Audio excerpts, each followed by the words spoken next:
Welcome to જય માનપૂર્ણા kitchen. હું ઇલાબી આહિર, આપ સૌને મારા જય દ્વારકાધીશ.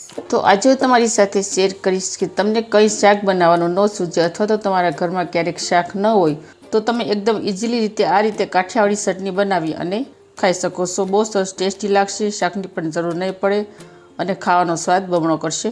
તો આ ટમેટાની ચટણી આપણે એકદમ નવા મસાલા અને એકદમ નવી રીતે બનાવી અને તૈયાર કરીશું. તો મેં પહેલાં પણ ટમેટાની ચટણીનો વિડીયો શેર કર્યો છે. જો તમે ન જોયો હોય તો મારી ચેનલને વિઝિટ કરી અને ચોક્કસથી જોઈ લેજો.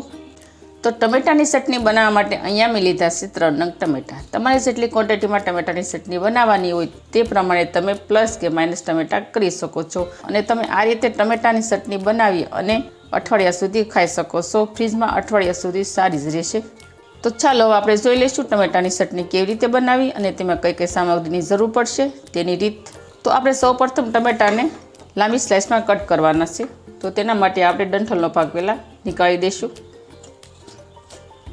અને 2 ભાગમાં ડિવાઈડ કરી લઈશું. અત્યારે શિયાળાની ઋતુ ચાલે છે એટલે ટમેટા બહુ સરસ તાજા માજા માર્કેટમાં મળે છે અને આ ઋતુમાં ટમેટા સસ્તા પણ હોય છે એટલે આ ઋતુમાં આપણે ટમેટા ખાવા જ જોઈએ.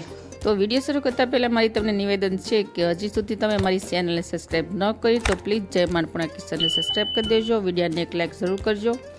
તો આપણે સેમ પ્રોસેસથી બધા ટમેટાને કટ લગાવી દઈશું.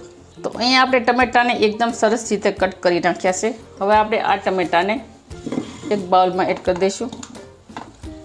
તો હવે આપણે આ કટ કરેલા ટમેટાને સાઈડમાં મૂકી દઈશું અને આગળની પ્રોસેસ કરીશું. તો હવે આપણે આ કટ કરેલા ટમેટાને સાઈડમાં રાખી દઈશું અને આગળની પ્રોસેસ કરીશું. તો હવે આપણે ગેસ ઓન કરી અને ગેસ ઉપર આપણે પેન રાખી દઈશું. તો પેનની અંદર આપણે 3 ચમચી જેટલું તેલ એડ કરી દઈશું.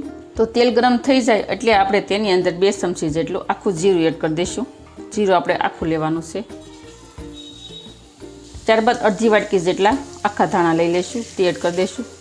અડધી ચમચી રાઈ એડ કરી દઈશું. ત્યારબાદ લઈ લઈશું 2 ચમચી જેટલી ચણાની દાળ અને 1 ચમચી જેટલી અડદની દાળ, તે આપણે એડ કરી દઈશું. ત્યારબાદ થોડું ઉપરથી મીઠું એડ કરી દઈશું અને સરસ રીતે મિક્સ કરી દઈશું. હવે આ મસાલાને આપણે 2 મિનિટ સુધી આમ જ સાતળી લઈશું. તો જો અહીંયા બધા મસાલા સરસ રીતે સતળાઈ ગયા છે અને કલર પણ સરસ આવી ગયો છે અને સુગંધ પણ બહુ સરસ આવી રહી છે. હવે આપણે આ પેનને ગેસ પરથી નીચે ઉતારી લઈશું. હવે આ મસાલાને આપણે મિક્સર જારના વાટકામાં એડ કરી દઈશું. તો હવે આ મસાલાને આપણે સરસ રીતે ગ્રાઇન્ડ કરી લઈશું. તો જો અહીંયા આપણે મસાલાને આ રીતે અધકચરો પહેલાં તો ગ્રાઇન્ડ કરવાનો છે. તો હવે આપણે જે પેનમાં મસાલા તૈયાર કર્યા હતા એ જ પેનમાં આપણે ફરીથી 1 ચમચી જેટલું તેલ એડ કરી દઈશું. આમાં વધારે આપણે તેલ નહીં નાખવાનું, ફક્ત 1 ચમચી જેટલું જ એડ કરવાનું.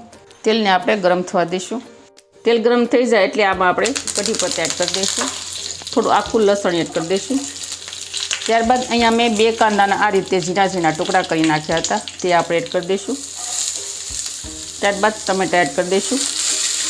ત્યારબાદ આપણે થોડું મીઠું એડ કરી દઈશું જેથી ટમેટા અને ડુંગળી છે તે ઝડપથી ગળવા લાગે.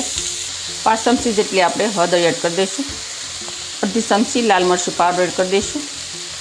અડધી ચમચી આપણે ધાણા જીરું પાવડર એડ કરી દઈશું. હવે આપણે બધા જ ઇન્ગ્રીડિયન્ટ્સને સરસ રીતે મિક્સ કરી દઈશું.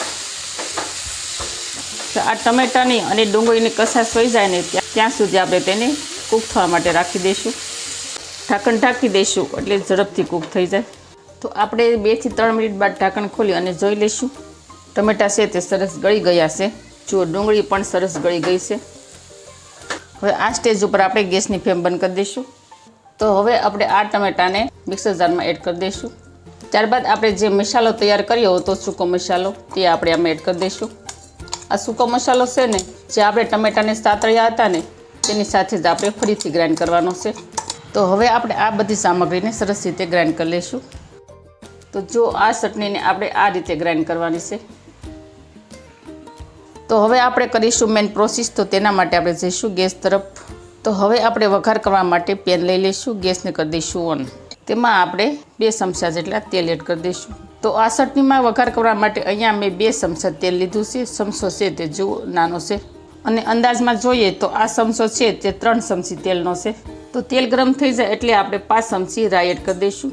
આગળ પણ રાઈ આપણે એડ કરી છે ચટણીમાં, તો અત્યારે આપણે વધારે રાઈ નહીં એડ કરવાની. રાઈ ફૂટી જાય એટલે આમાં આપણે 5 ચમચી હિંગ એડ કરી દઈશું. થોડાક કઢી પત્તા એડ કરી દઈશું, થોડા સૂકા લસણના ટુકડા અને 2 સૂકા મરચાં તે આપણે એડ કરી દઈશું. તો જુઓ, થોડો આ રીતે લસણમાં રતાશ પડતો કલર આવી જાય એટલે આપણે તેમાં જે ક્રશ કરી હતી ચટણી તે એડ કરી દેવાની. તો હવે આપણે ચટણીની અંદર કાશ્મીરી લાલ મરચું એડ કરવાનું છે. કાશ્મીરી લાલ મરચાંથી છે ને કલર સરસ આવે. તો આપણે મિક્સ કરી દઈશું. તો જો ચટણીની અંદર આ રીતનું તેલ છૂટું પડવા લાગે ને એટલે આપણી ચટણી તૈયાર. તો આ ચટણીમાં ખાસ ધ્યાન એ રાખવાનું કે તેલનું પ્રમાણ આપણે થોડું વધારે રાખવાનું, કારણ કે આ ચટણીને આપણે અઠવાડિયા સુધી સારી રાખવાની હોય છે. એટલે તેલનું પ્રમાણ થોડું વધારે હોય ને તો ચટણી લાંબા સમય સુધી સારી રહે છે. આમાં આપણે ઉપરથી કિચન કિંગ મસાલો એડ કરવાનો છે, ફક્ત 5 ચમચી. તો તમને જો કિચન કિંગ મસાલો પસંદ હોય તો એડ કરવાનો, નહીં તો તમે આને સ્કીપ પણ કરી શકો છો. તો આ મસાલો એડ કરવાથી છે ને ચટણીની અંદર સ્વાદ સરસ આવે અને ખાવામાં આપણને એકદમ ટેસ્ટી લાગે છે. તો અહીંયા આપણી ચટણી પરફેક્ટલી રીતે થઈ જશે તૈયાર. તો ગેસની ફ્લેમ આપણે બંધ કરી દઈશું. તો હવે આપણે તૈયાર થઈ ગયેલી ચટણીને સર્વિંગ બાઉલમાં સર્વ કરી લઈશું. આ ચટણીને છે ને તમે કાચની કન્ટેનરમાં પણ રાખી શકો છો, કારણ કે કાચના કન્ટેનરમાં છે ને વસ્તુ લાંબા સમય સુધી સારી રહે છે. તો આ ચટણીને તમારે ફ્રીજમાં સ્ટોર કરવાની, બહાર આ ચટણીને નહીં રાખવાની. તો અહીંયા આપણી પરફેક્ટલી એકદમ સરસ મજાની મસ્ત મજાની ચટણી થઈ ગઈ છે તૈયાર. આ ચટણીને તમે સવારે ભાખરી સાથે, ગુજરાતી થાળી સાથે, રોટલી સાથે, કંઈ પણની સાથે ખાઈ શકો છો. શાક વગર પણ તમે આ ચટણી ખાઈ શકો છો. બહુ સરસ ટેસ્ટી લાગશે ખાવામાં. તો ફ્રેન્ડ, તમને આ કાઠિયાવાડી ચટણીની રેસીપી કેવી લાગી તે મને કમેન્ટ કરી અને જરૂર કહેજો. અને તમે જો હજી સુધી મારી ચેનલને સબસ્ક્રાઈબ ન કરી હોય તો પ્લીઝ જય માનપુણા કિચનને સબસ્ક્રાઈબ કરી દેજો. વિડીયોને એક લાઈક જરૂર કરજો અને ફ્રેન્ડ અને ફેમિલીમાં વધુને વધુ શેર કરજો. આવજો, ફરી મળીશું આવી નવી રેસીપીઓ સાથે. ત્યાં સુધી થેન્ક યુ. જય દ્વારકાધીશ, જય સિયારામ, ધન્યવાદ.